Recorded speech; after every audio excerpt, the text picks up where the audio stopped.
This video is brought to you by the good folks at KEH.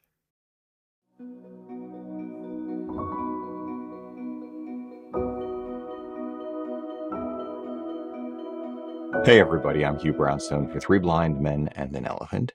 Spring is in the air, and while Claudia is upstairs packing for our trip to Europe, I thought I'd spend a couple of minutes down here in the Batcave to give you a second look, 3 years later, at Fujifilm's lovely X-E4. Although, before I do, a quick favor, if you don't mind. Please vote for our Webby-nominated YouTube series, The Art of Street Photography, produced with B&H in this year's People's Voice Awards. Put on by the International Academy of Digital Arts and Sciences, no less an authority than the New York Times called the Webbies the Internet's highest honor. Thank you. Okay, back to the X-E4. It was time to walk the pooch. A warm, gentle breeze was blowing, and the cherry blossom tree next door was practically snowing petals. Sophie was at the door doing her golden retriever, yeah, let's go happy dance, so Claudia snatched up the X-E4 with the XF27mm f2.8 pancake lens sitting on the kitchen table, which we borrowed from my mother, for whom I'd actually bought it. The X-E4 reminded me once again that you do not need to spend a lot of money to get great shots. And Claudia reminded me that you do not have to travel at all to enjoy photography. Your own neighborhood can be a photographic playground. All you have to do is take the time to see.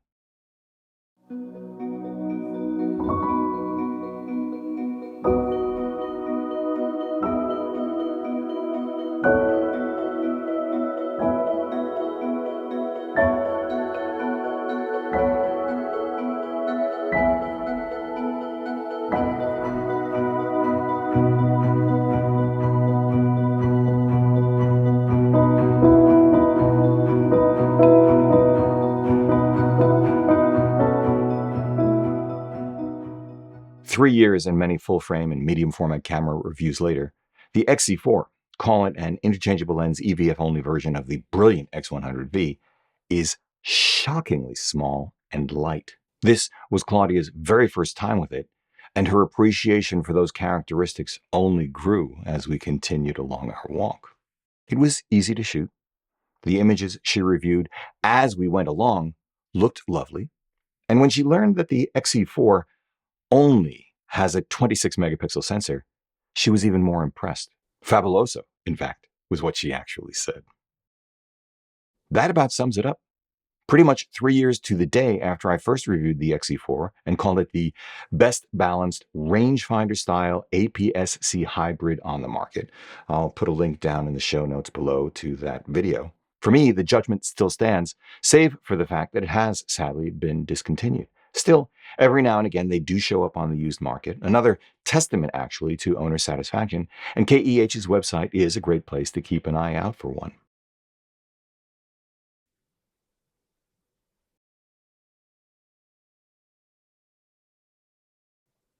Yeah, that's it. A big shout out to KEH for sponsoring this video, a great resource for finding just this kind of gear. Check them out using the special links and 5% discount or bonus code in the video description below.